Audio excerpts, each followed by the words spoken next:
Listen, I know, I totally get it. Episodes 10 and 11 this week were insane, yeah. What do you mean, what do I think of episode 12? There's no way they released They released episode 12 early? Oh, man. Alright, let's watch it. Let's talk about it.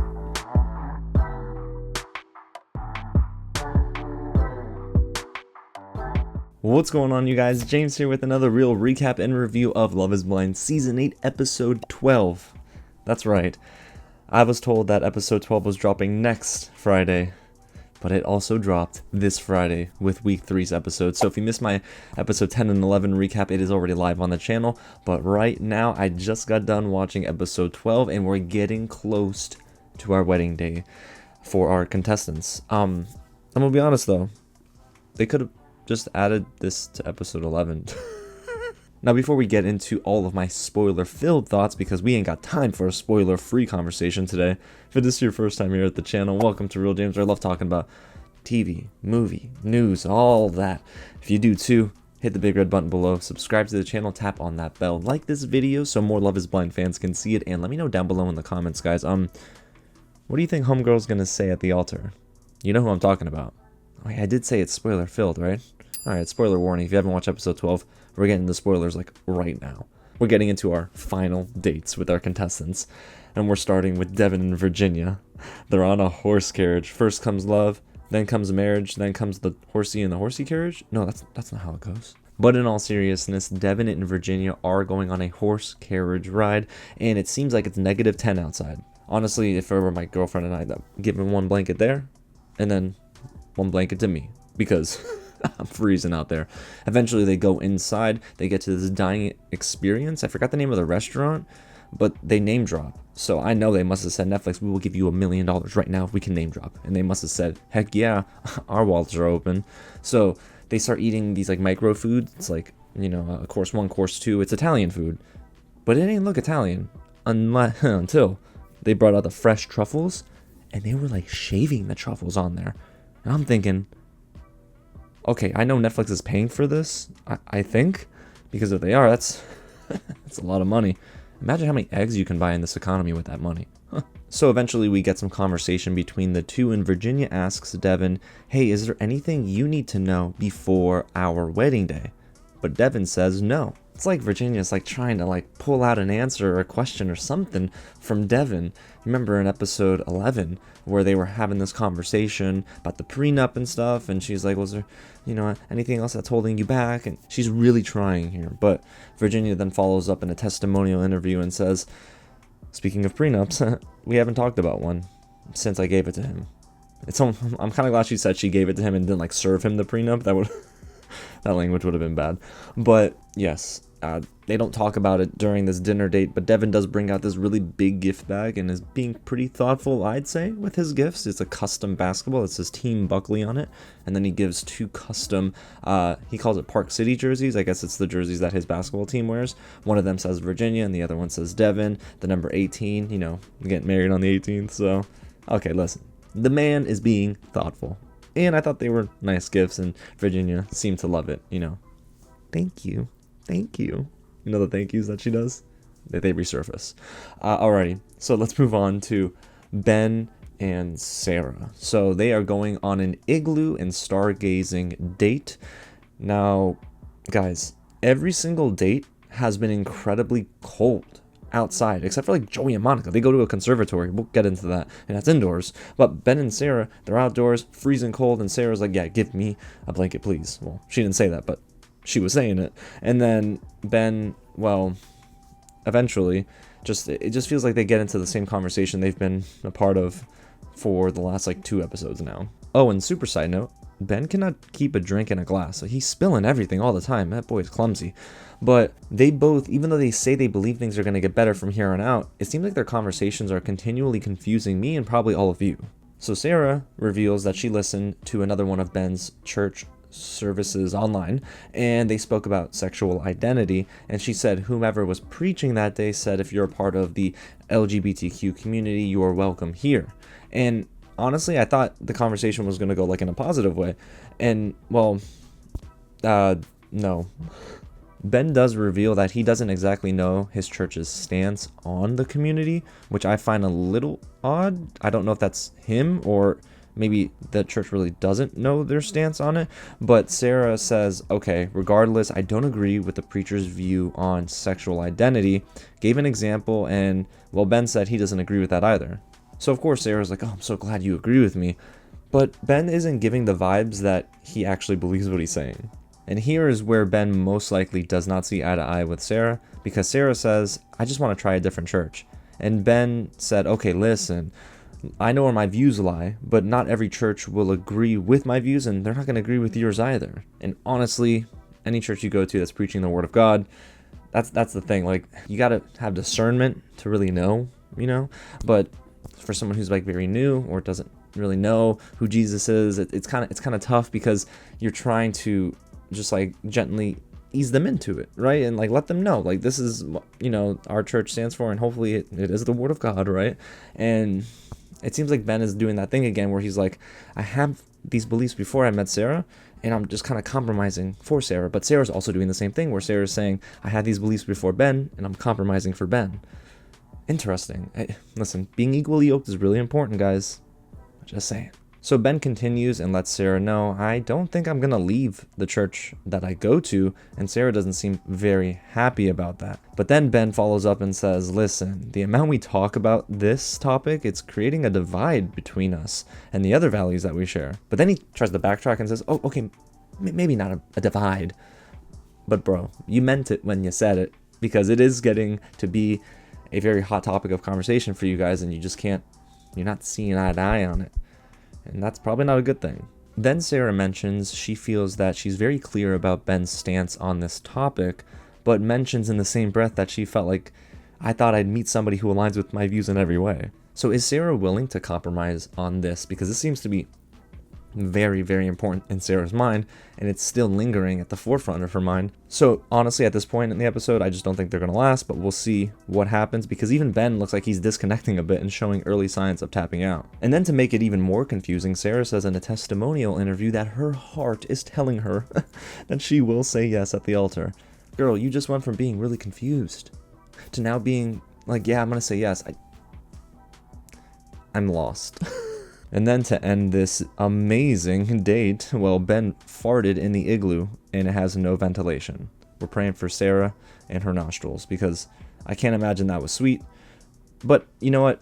I mean, let's just move on. Let's just move on to a date that isn't a stinker and actually seemed kind of nice. They went to a conservatory. This is Joey and Monica now. Joey and Monica, they go to a conservatory, and well, Monica begins the date off camera in a testimonial interview and says, well, I'm holding back a little bit. Girl, you don't say.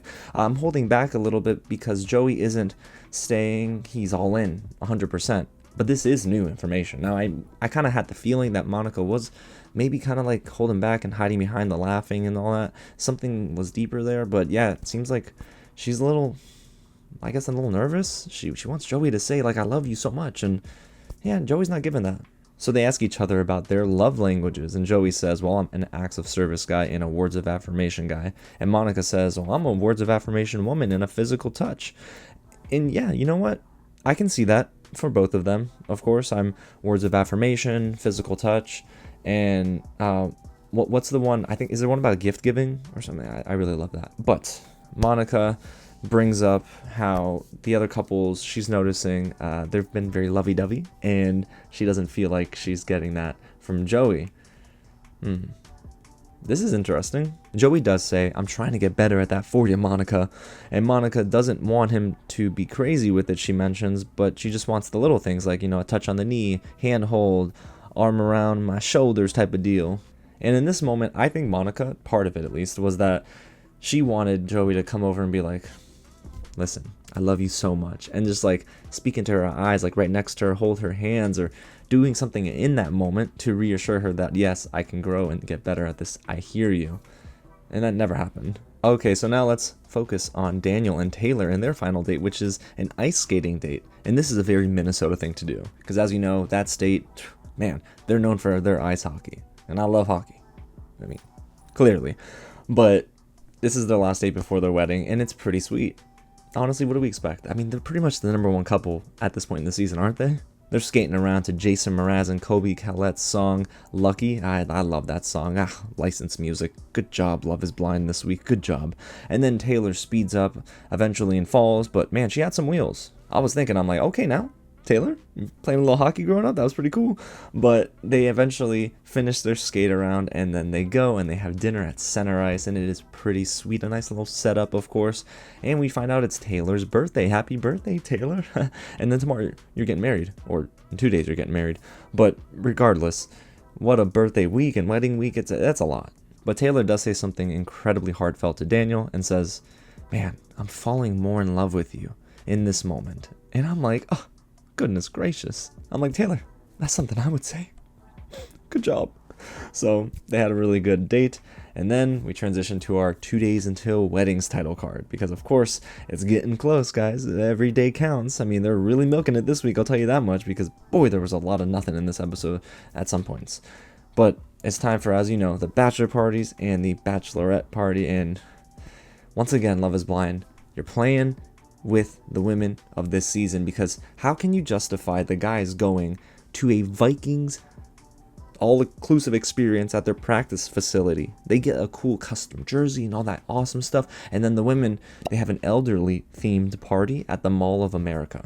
So we'll start with the guys. They're at the Vikings Performance Center and they get custom jerseys, which is really cool actually, and they're all excited. But man, let me ask a question here. How are they going to give the mascot a lower third before they give the host of the evening a lower third? I think his name is Gabe. Man, put some respect on Gabe's name. Come on, guys. So it's revealed that the guys are going to be running drills. You know, they're throwing the football, they're kicking a field goal.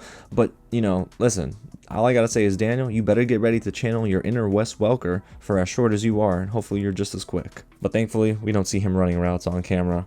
Ben, Joey, they're throwing bombs, right? Oh man, they're really acing it on this drill. They got to get the football in the basket and they just like throw bombs. Oh man, they're so accurate. Devin too. I'm like thinking, oh my gosh, we got some athletic bachelors here, don't we? And then when it comes to the field goal, Ben can also kick a field goal. And I'm thinking, Ben, you sure you ain't still playing football? I don't know.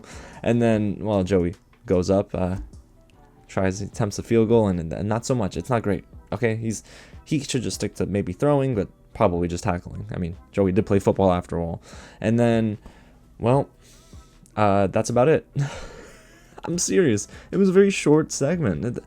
Not much is happening. I mean, Daniel misses field goal. I can't remember. Somebody else missed their field goal. I think it was Devin. But that is literally it. Oh, okay. Another side note. Fine. Ben in his testimonial interview looks really cold. Like, producers, it's got to be February, around February. It's really cold, y'all. February, March time. Who cares? It's cold. Keep them inside, all right? Goodness gracious. Okay, so now let's move on to the Bachelorette Party at Mall of America. Again, it's an elderly theme, and I don't have many notes because this was an incredibly underwhelming segment. Honestly, it's such a joke. You get the guys into this cool experience. They probably did a lot of awesome stuff off camera too, and then you're sitting here like, go to the Mall of America. It's closed. Also, go on this merry-go-round, because they literally go on the merry-go-round, and then they go on a roller coaster. And that's it. Like, they can't even give them cotton candy, at least. I just know Virginia is over this entire moment. She's got to be up. I mean, look at she was on the merry-go-round. She just looked like she was over it. And my hope is that Netflix paid all the maintenance staff that probably have to work overtime to then clean up all this mess. I hope. Alrighty, so it's time. We're going 1 day until weddings, guys. We're right here. We're right. Oh my gosh. Aren't you so excited? Don't lie. So let's check in on Devin and Virginia. Well, Devin walks into the kitchen and guess what he's got in his hands? Oh no, it's not his playbook. It's the prenup. Devin brought it to his family, he reveals, and his family's attorney. They look over it, and Devin, in a shocking turn of events, says, I feel okay with this. And so does my mom. Ooh. And it's because Devin revealed to Virginia, it doesn't seem like there's anything in here that's basically gonna catch me off guard. It seems pretty straightforward. And Virginia's like, I've been telling you this for 2 weeks. So he said he's willing to sign it, and eventually they bust out the pens. I mean, Virginia was ready. She had it in her pocket, like, which color you want? Black or red? And they put it on the table. They're signing it off. And I gotta imagine in this moment, Virginia feels a lot better about their relationship and what they'll say at the altar. Wow, I'm shocked, y'all. Alrighty, you guys, so now they transition quickly into our weddings. So we're gonna tune in now to our very first wedding moment. It's Sara and Ben's wedding day, you guys. Who's excited? Raise the roof. Yeah. I just want to see what they're going to say at the altar. But of course, you have the moments leading up to it. I will be honest with you. I literally fast forwarded through all of the pod montage moments, everything leading up to... It was all old audio anyway. Like, we just saw it. We're good. But I was listening in on what Ben was saying in his, like, the men's quarters and then the women's quarters. I mean, for all intents and purposes, we're going to call it that. Forget it. The groomsmen, like, it was boring. There was a lot of nothing there. But in the bride's room, at least there was something to talk about. There were a lot of balloons in this room, so whoever was commissioned for this, congratulations, you probably just made bank. But Sara's mom was finally introduced as she walks in with Sara's sister and Sara's sister's partner. And, well, Sara's mom apparently has been texting Ben's mom, and I think that's pretty sweet. Correct me if I'm wrong, we haven't seen Ben's mom or Sara's mom on the show this season yet, right? Okay. So Sara says she does... have thoughts about like him going to church and stuff, and she reveals to her mom, like, I did go to church with him. And then Sara's mom is like, shoot, for real, glory to God, you gonna come with me, gonna come to my church too? But Sara says, hold up. Sara reveals that she does not think church is the way forward for her, and that just I don't know, for me, her saying this on top of everything else, just something isn't clicking in my mind, you guys. Like, how is Sara saying all of this and then saying she's all in on Ben? Clearly Ben is going to go to church, and he has belief in the word of God. At least that's what he says he does. So Sara, you gotta figure this out. So they all get their makeup done, everyone's getting all glammed up and stuff, and Sara's sister and her partner have this off-camera conversation while they're mic'd up, and they're whispering. I know why they're whispering, of course, but it's like, you don't think America's gonna hear you? Or the world? Sara's sister says, listen, I'm worried that my sister's gonna have regrets, and her partner says, well, I think Sara's gonna say yes at the altar. I might agree with Sara's partner there. Then we got Andy showing up to the bride's party, and no, I'm not talking about Andy from Toy Story. I'm talking about Sara's stepdad. So Sara's stepdad shows up, and he's like a mix of two things. He's like, I'm really happy for you. I can't believe this day is here. And then on the other hand, he's like, and he says this, man, this experiment would have been too quick for me. But you know what? I do reminisce now on all the time we spent together watching SpongeBob. I'm pretty sure he said SpongeBob. And if that's the case, heck yeah, because I love SpongeBob. And he's getting all sentimental, and they're cheering and stuff like that, and hey, things seem like they're going okay for Sara. I don't know about Ben, he's just kind of eating from the cheese board, the charcuterie board, but here we are. It's the wedding ceremony, guys. Like, it looks beautiful actually inside, and I'm glad they're doing it inside, because imagine an outdoor wedding in Minneapolis in March or February. Oh my gosh. We see Molly and Lauren, they're in the crowd, and it looks like they're friends. I guess they're becoming really good friends, you guys. But it was also nice to see that Ben's mom and grandma were going to be there to walk him down the aisle. So we meet both of them for the first time, I believe, this season, and it was nice. They revealed to him, like, hey, we've been praying over you. That's cool, of course. I'm on my wedding day, a lot of prayer. In a good way, of course, in a healthy way. So it'll be nice. But Sara's stepdad is the one that is going to walk Sara down the aisle, and they're sharing a tender moment together, but Sara's stepdad's grilling her all the way up until the final second, and saying, like, is he smart? She's like, yeah. Is he right for you? I think he is. You better be sure. It's kind of funny, the back and forth between them.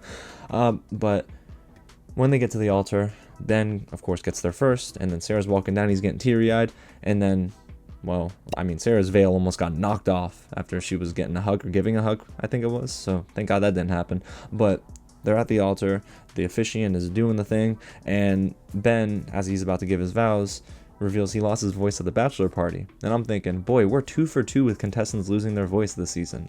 Wow, first Taylor, and now Ben? Who's next? So it's decision time, you guys. And they ask Sara, hey, do you take Ben sight unseen to be your husband? And it's really not that dramatic. I'm sorry, I'm playing this up. Sara was asked first, and Sara is about to give an answer, and you hear the music, and then, my producers, be so for real, there's a heartbeat effect. Oh yeah, mamma mia. Okay, it can be dramatic without adding the extra stuff, but then the heartbeat gets louder, and I'm like, oh, okay, it's not mine. I'm not nervous. And then cliffhanger, and we're left on the edge of our seats. Or maybe we're on the edge of our seats because we're just ready to go on to episode 13, which of course is dropping next week, and I'll be covering that live for you right here on the channel. I say live, but it'll drop at 3 a.m. So hit the big red button below if you don't want to miss out on that. Subscribe to the channel. But this is the end of week 3 entirely. I know I reviewed 10 and 11, and 12 was a surprise drop, but yes, end of episode 12. And if you asked me, what do I think Sarah's going to say at the altar? Well, I'm going to tell you in a video next week, because I'm dropping my weddings predictions video next week, as we always do, so don't miss out on that, and get loud in the comments right now and let me know what you thought of episode 12. Was it worthy of a surprise drop, or are you just a little disappointed in this episode? Because I'm not gonna lie, boy, episodes 10 and 11 were pretty strong together, but then when you add in 12 to the bunch, I just don't think this week was as strong. I don't know, episode 12 wasn't really great, to be honest with you, so hopefully we have a very strong finale and a reunion after that. Alrighty, y'all. Well, I'm going to go get prepped for my weddings predictions video, and then we're hopping back on the channel again next Friday for my recap of episode 13, the finale for season 8. Thank you guys so much for watching. God bless y'all, and I'll catch you at the next screening. Okay. Yeah, I just finished recording. Yeah, no. I'm good. I'm going to start editing right now. No, episode 13 is not out. Shut up.